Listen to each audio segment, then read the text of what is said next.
Like dating. Don't get married on the first date. I don't think anyone realizes how much you're going to think about your business when you start a business. You have this big dream and then, the day you make your first dollar in it, like that's a huge moment. I thought, if I don't do this now, I am never going to do it. Just do something, even if it is the smallest step you can possibly take. Today we're here with Mark, the founder of Newsie. Mark, how are you? I'm good. You? Good. Thank you. Thank you for coming on today. No problem. I think it's really cool me and Mark are cousins, so we've grown up together.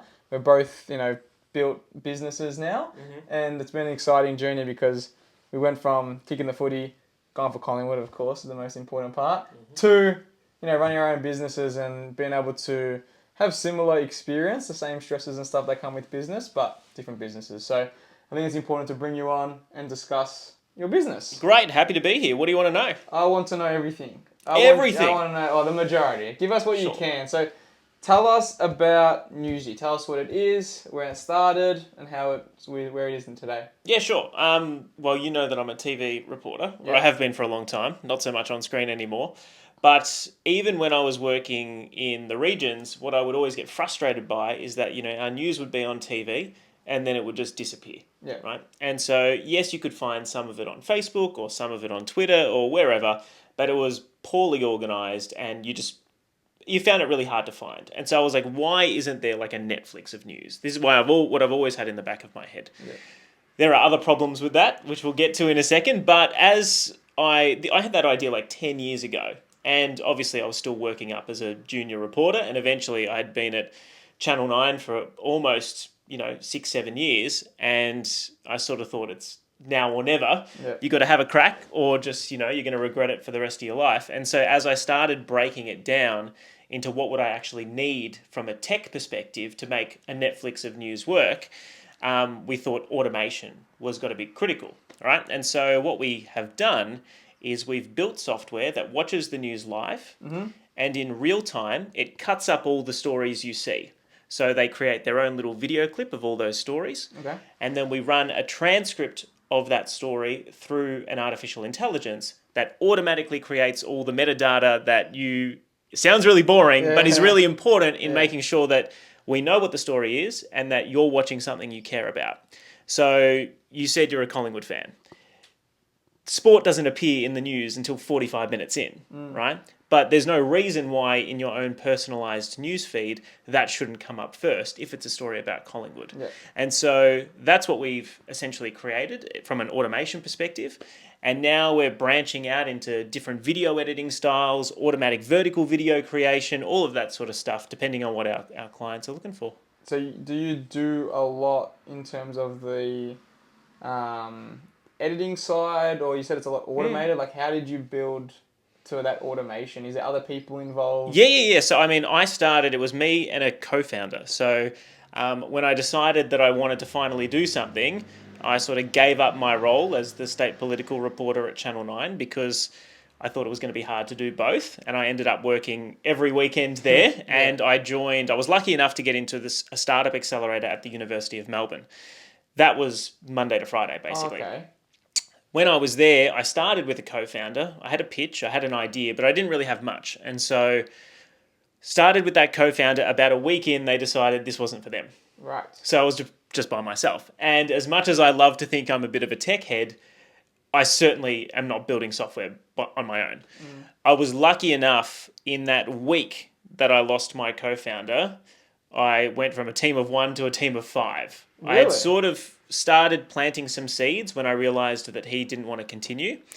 And so we got on a couple of people on board, including another one of our cousins, but he brought on someone else. I found a couple of people online that I could hire and, pay for their services as well. And then we built a team that built a product that has essentially, started our business. Amazing. So the idea you said came about 10 odd years ago. How long did it take between when you're like, I'm going to go for it, to producing and creating the product that people can actually use? I reckon we spent a solid 3 months building and making mistakes before we settled on the actual right way to do it with software. Yeah. So, when you're trying to automatically break up a TV news bulletin in real time, that's the the moat that we have. That's our protective barrier, what no one else does. You've got to come up with a couple of smart ways to do it, right? And so you can think, all right, you've seen the TV news. You know that every story starts with a presenter, but sometimes you see a presenter in a different spot, or they'll be up there with a reporter, or you might go into a commercial, and then how do you do that in real time? So we started playing around with different solutions to make that work. And so we probably failed at it for 3 months before we found a solution that we thought would be great. And that's the basis that everything else has been built off. Yeah, amazing. So yeah, it's a combination of things like facial recognition, image detection, concatenation, like a whole bunch of different techniques to make it work. And you're continuously aiming to create this kind of content through like the edit. What are they called? Like the people that are doing all the work, coders and stuff like that. Yes, I mean we have software developers. My two co-founders now are both heavily technical, whereas I'm not technical at all. And so we often joke that AI is our employee of the month every month because we use a lot of artificial intelligence. It's amazing what that can do if you're in the realm of software development. But for us, in terms of where we want to go, I mean, we want to be the silent partner behind the scenes for a lot of these newsrooms and media monitors and other distributors. So we think that there's a long way to go in terms of making news more profitable than ever because as you would know, magazines and newspapers and TV don't make as much money as they once did through advertising because a lot of that has gone online. But there's no reason why this premium content that we could produce every single day couldn't also make money in an online space. We've just been really bad at it for a long time because we gave all of our content to social media and then Facebook and others turned around and said, we're not going to pay you for that. We're sort of trying to start afresh and create that new paradigm that's going to make news financially sustainable going forward, but also we'll have a role in that in terms of making it work through automation. Amazing. So who is the people you're selling to? Is it a Gen Pop person that would buy a subscription, or are you selling it more to companies like 9 and 7 that can use your program to clip it so that they can then pump it out? Yeah, we're B2B. So you're not ever going to see us at this point anyway. I mean, maybe one day in future, if we get to a point where we have got that personalized news algorithm down, you might see us, but you'd think that you might see our technology more behind the scenes of these newsrooms apps. Because, I mean, as you would know, it's very hard to build a platform from scratch and then encourage people to come across, right? So if anything, I think we can just be leveraged by these businesses and we're effectively a partner for them. Once you've given it and these companies use your software, those clips, it's not like a TikTok, it's not Newsie, it's not like its own TikTok or Instagram. Those clips are getting put to those algorithms. Oh, you're asking a lot of complicated questions about how video asset management works behind the scenes in newsrooms. There's a lot of cloud, there's a lot of storage. It depends if we transform it into a vertical video and do some crazy stuff there with, facial tracking in different scenes and bits and pieces. But effectively what we do is like an automation perspective for now. So like we do a lot of the heavy lifting that has been done by, staff members in a way that is really slow and really labor intensive when they could be focused on more important things. Do you just pretty much produce the companies, like here are the 10 clips taken from this video and then they disperse it how they want? Yeah, correct. And we have that share functionality through our system as well. But, whether we let them, push it from our platform to their socials, or whether we send it directly to their cloud storage solution, or whether we, do a whole bunch of different stuff. There's different ways, and I'm going to say a lot of words that you don't understand, like MRSS and, other distribution bits. Obviously, a lot of your videos are going to be based on news right now. What would you say is one of the biggest misconceptions there is with the news industry? Misconceptions? Oh, that it's fake? No. I think a lot of people have a very negative view of mainstream media these days when they really shouldn't. I mean, I'm not saying any one news organisation out there is better than the other, and no one is suggesting that they get everything right all of the time. But I think what everyone needs to understand is that they're trying to get it right just very quickly all of the time. And so, we're all human. Things, people make mistakes. Again, it's not 100% accurate 100% of the time, but that's what our goal is. And so I think during COVID and stuff, there was a lot of misconception about what we were presenting and why. But when it comes down to it, we're just trying to make videos that people engage with and, can be educational and informative. So it may be entertaining if I write them and present them. Yeah, But we'll see. a few of Mark videos have been my favourite. Like, we go back to like the nostalgia one when you were. Where were you when you were doing the movies, the Star Wars? I'm worried about what you're going to say now, because as much as I'm very proud of some of my more serious reporting, I've also ended up being an idiot a couple of times. No, you've been great. You've been great. Now, why did you get into the news industry? I just want to quickly, I don't know if you remember this, but I remember when you were, I think it was in uni and you were filming some videos. I still remember I was involved in one of them. I don't know if I got cut out, but we went to the park. Yeah. I had a jersey on, and I think you might have taken a specky on my back. And I don't even remember. yeah, this is a core memory. I'm glad it was a core memory for you. I was involved, Okay. with my big cousin and big brother. But, from young, you were always filming, doing that stuff. Was the news always something that was on your mind? No, not at all. Okay. I think you are right. I always enjoyed making video when I was growing up. But I don't think I ever really saw it as a career path. My dad is a drafty, works in architecture and had me set up on laptops designing houses when I was 15, 16. Yeah. And, that seemed like a fair career to pursue. But then we actually had Sir Michael Parkinson. If you don't know who Sir Michael Parkinson is, he's one of the most incredible interviewers that the world has ever seen. Give a talk at my school. And he was telling these incredible stories of how he had, traveled the world and met the Dalai Lama and, interviewed these incredible people like Muhammad Ali. And I'm like, why don't I just do that for a job? So I did take up media in, year 11 or whatever. I can't say I did phenomenally in it. But to me, the most logical... this is the old Italian in me, like we don't like to have jobs that don't have steady paychecks. Yeah. Which safety. sort of is counterintuitive to starting a business. But, I felt like going into journalism was a lot safer than, which is a weird thing to say, than, trying to make movies or music or whatever. But I can't say that I ever really had a passion for the news as a kid, but I have grown to love it as an adult. And so that was, kind of even caught me by surprise. Now, with Newsie, how do you ensure quality control at a larger scale? We do a lot of testing.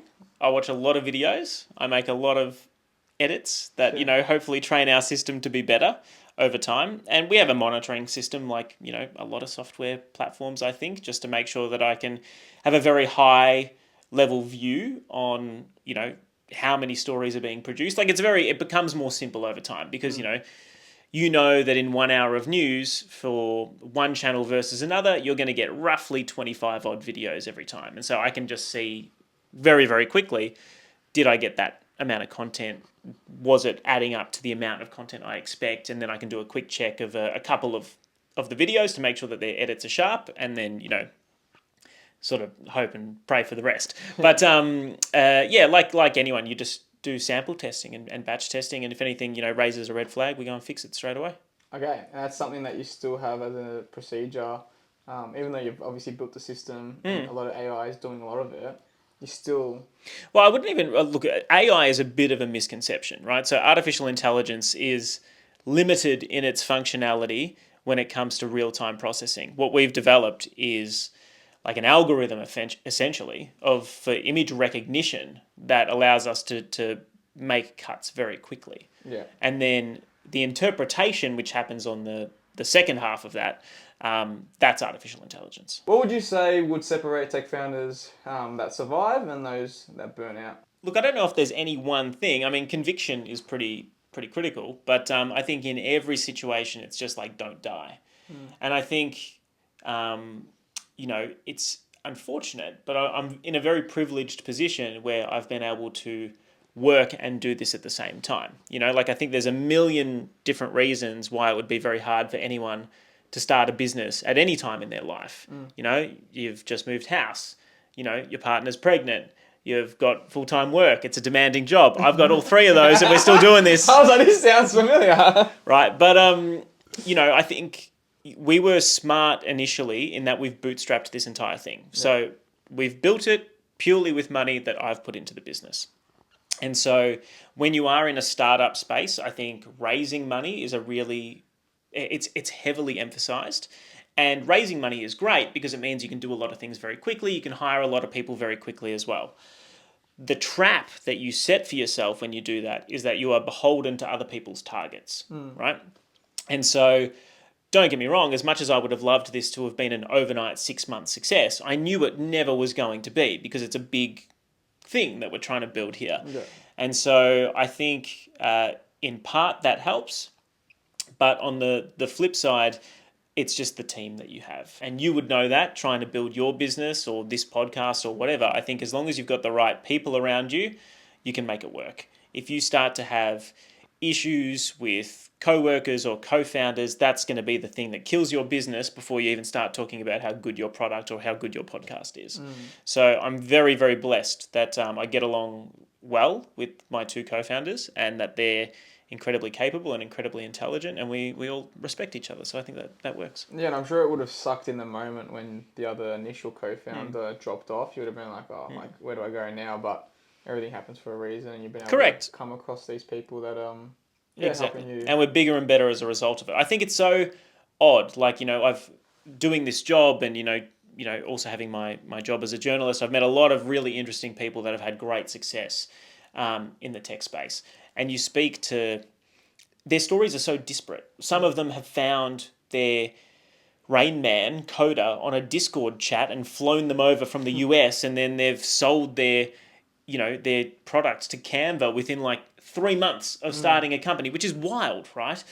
Others, like one of my colleagues' sons, has just raised, I think it's like $70 million for his AI security software that he's building over in San Francisco at the moment. Wow. And then, I'm also blessed that I've had people like you in my life, and my cousin Chris, who started his own business, and my sister-in-law, who started her own business during COVID. And I truly believe that, you are the average of the 5 people you spend the most time with. And I think, when you surround yourself with people that are, or even I didn't deliberately surround myself. I was lucky enough to be surrounded by people who were trying to do something themselves, that weren't just happy, with the standard job, for better or worse, that wanted to give something a go, wanted to have a crack. And then, that's kind of, it makes it easier for you to do it, Wow, he put a very big smile on my face. Nearly shed a tear. Oh, look at him. I've given him credit. He loves it. Because, like, the kid who got a specky taken on him back 10 years ago in the park is now the guy taking the specky himself. I just remember always growing up and always wanted to go to your house, and you always had the games, you always had the fun stuff, you always made the videos, and I watched all your YouTubes, I watched all your clips, and to hear that come back, it's quite you got me like God, he's a big softie. All right. Now, what would you say would be the most underrated skill in tech? Sales. I don't think anybody gives sales the respect that sales deserves. No. Sales is awful, and I can't stand doing it, and that's something I try and force myself to get better at because I know it's a weak point of mine. But, you can be... It's like, that old adage, if a tree falls in a forest and no one's around to hear it, did it actually happen? That's the same thing. You can build the most incredible thing in the world. If you have no ability to tell people about it, you might as well not do it in the first place. So I think that's probably the most underrated skill. And then the second one is just really cultivating team and people and being able to recognize who are the right people to bring into your business, because that's the most important foundation. Yeah, both are very difficult.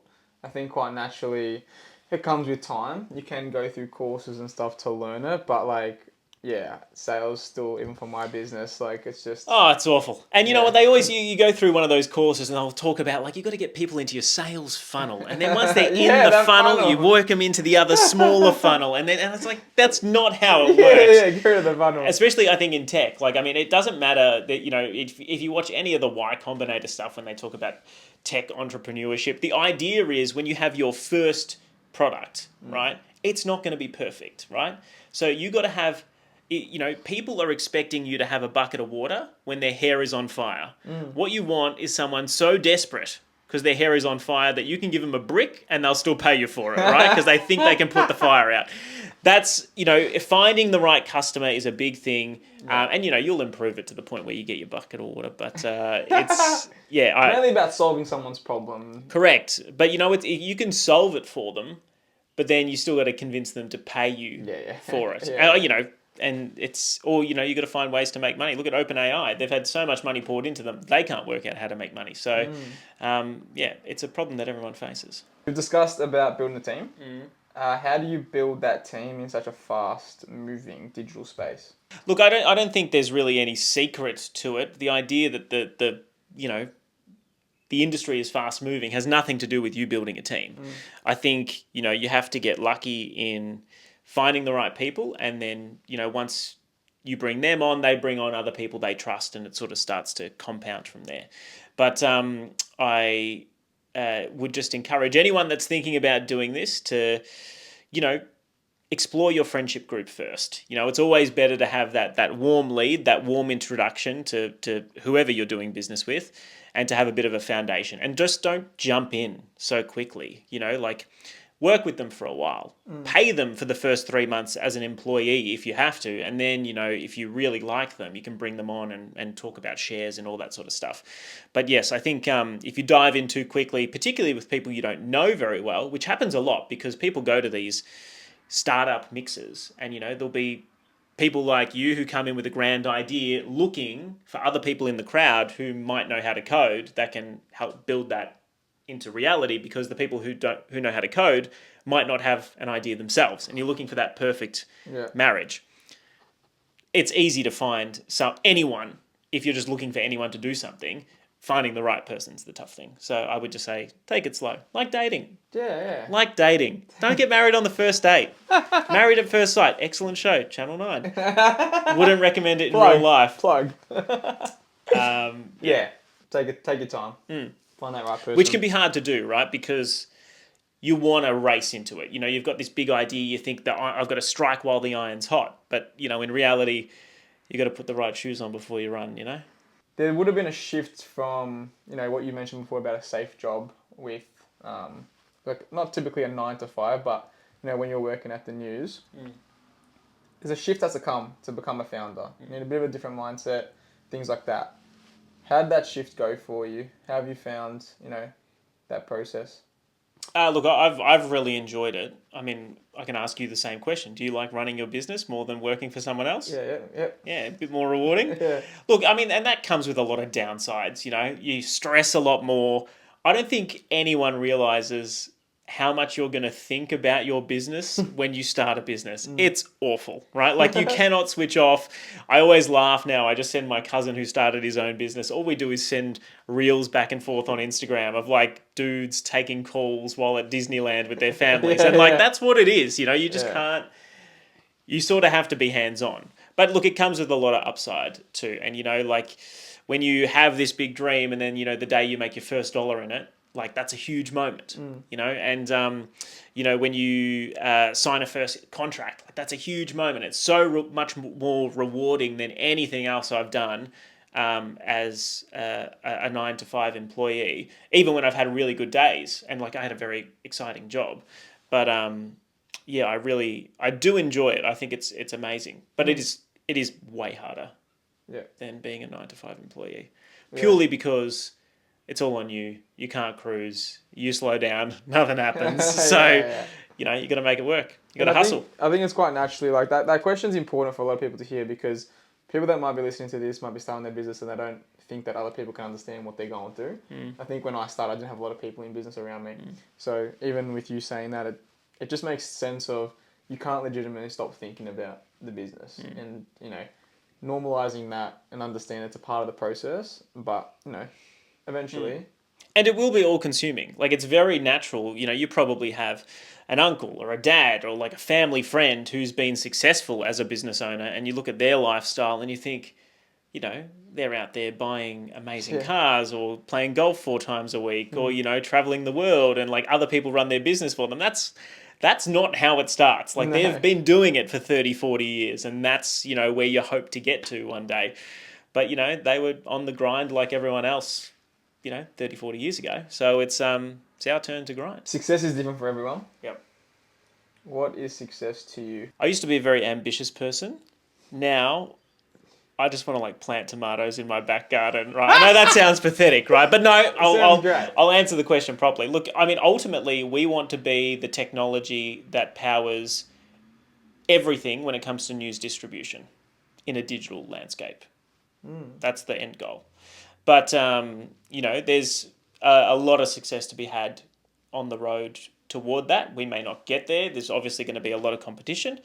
But I truly believe what we've built is incredibly unique. And we just need to, convince the world of that.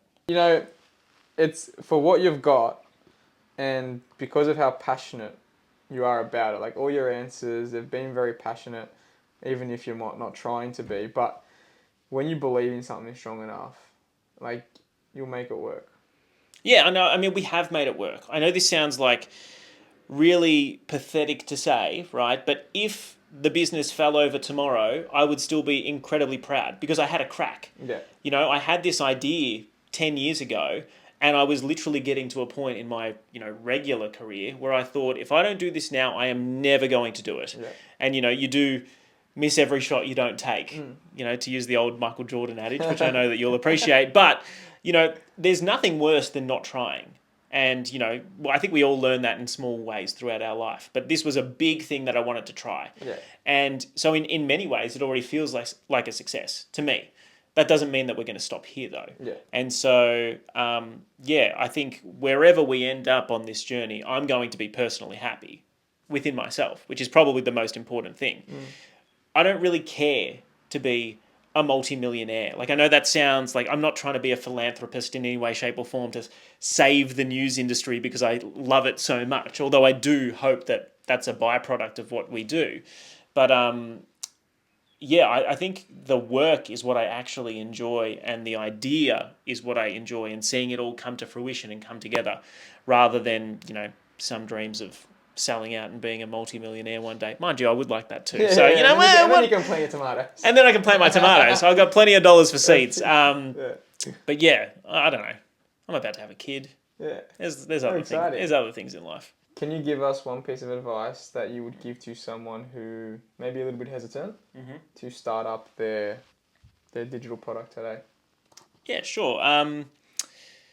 I really like the old Chinese proverb, which is, the best time to plant a tree was 10 years ago. Yes. The second best time is today. I love that one. So I just think it's about having a crack, right? Like, just do something, even if it is the smallest step you can possibly take.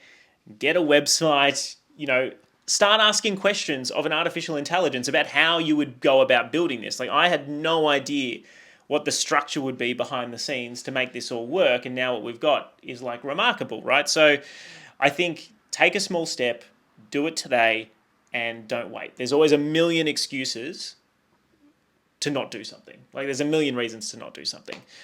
So just, give it a crack. Love it.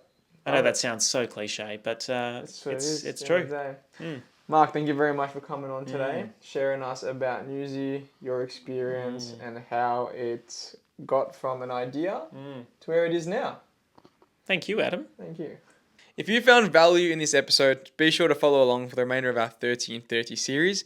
And if you want to support this business, check out our details below.